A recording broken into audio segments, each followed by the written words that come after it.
Middle east में Iran और खाड़ी देशों के बीच छिड़ा महायुद्ध दिनों दिन विकराल होता जा रहा है। ईरान अपनी मारक क्षमता से सभी को दिनों दिन हैरान कर रहा है, तो इजराइल लगातार ईरान के नेताओं पर निशाना साध रहा है। मगर इस युद्ध से हो रही तबाही ने पूरी दुनिया के सामने बड़ा ऊर्जा संकट खड़ा कर दिया है। तेल रिफाइनरियों पर लगातार हो रहे हमलों पर भारत सहित चीन और रूस ने भी चिंता जताई है।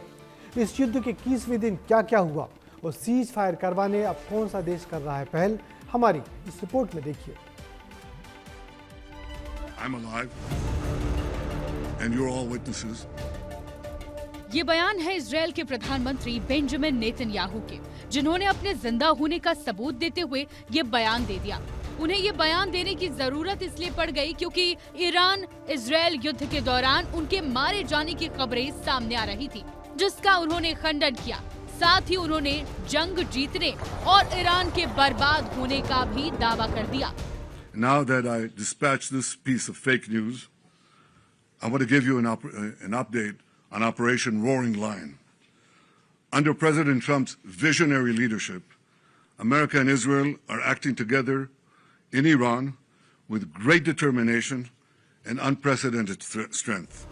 इसी के साथ नेतन्याहू ने ईरानी गैस फील्ड में अकेले हमले की बात कही। Israel acted alone against the Slawia gas compound. Fact number 2, President Trump asked us to hold off on future attacks, and we're holding it. उधर जंग के बीच ईरान के इस्लामिक रिवॉल्यूशनरी गार्ड कॉर्प्स ने कहा कि उसने अमेरिकी F-35 फाइटर जेट पर हमला कर उसे नुकसान पहुंचाया है।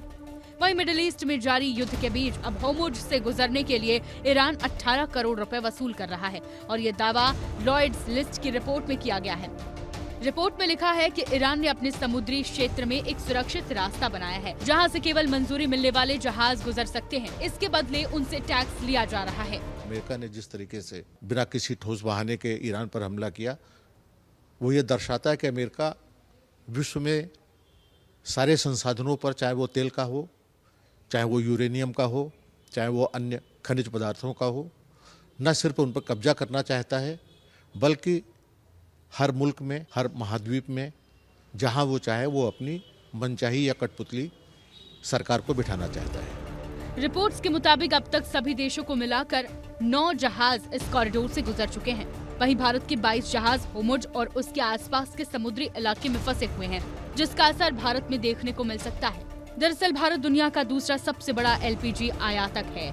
भारत सालाना 31.3 मिलियन मीट्रिक टन LPG का उपयोग करता है, जबकि घरेलू उत्पादन इसका मात्र 41% ही है। बाकी का 59% आयात किया जाता है। इसमें से 90% की आपूर्ति होर्मुज स्ट्रेट से होकर आती है।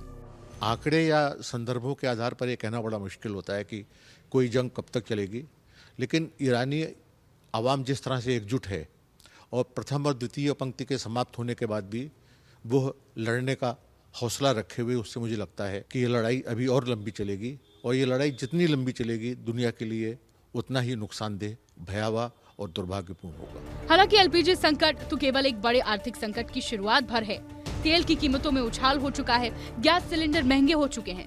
वहीं भारत के शेयर बाजार में उथल पुथल मची है, तो भारत का रुपया भी गिरता जा रहा है। युद्ध को 21 दिन हो चुके हैं। जंग काफी लंबी होती जा रही है। पूरी दुनिया पर महंगाई का असर दिखने लगा है और कहीं न कहीं लोग अब अमेरिका को इसका जिम्मेदार ठहरा रहे हैं। इसलिए अमेरिका भी अब बैकफुट पर नजर आने लगा है। हालांकि ईरान ने युद्ध खत्म करने के लिए हट जाने की मांग की है। अब देखना होगा कि इस युद्ध को खत्म करने में अब कितना समय लगता है। ब्यूरो रिपोर्ट, विस्तार न्यूज। दुनिया का 80% पेट्रोलियम खाड़ी के इन्हीं देशों से आता है, जो इस समय युद्ध की चपेट में आ चुके हैं। इससे दुनिया भर में कच्चे तेल की कीमतें आसमान छूने लगी हैं और जिससे महंगाई बढ़नी तय है।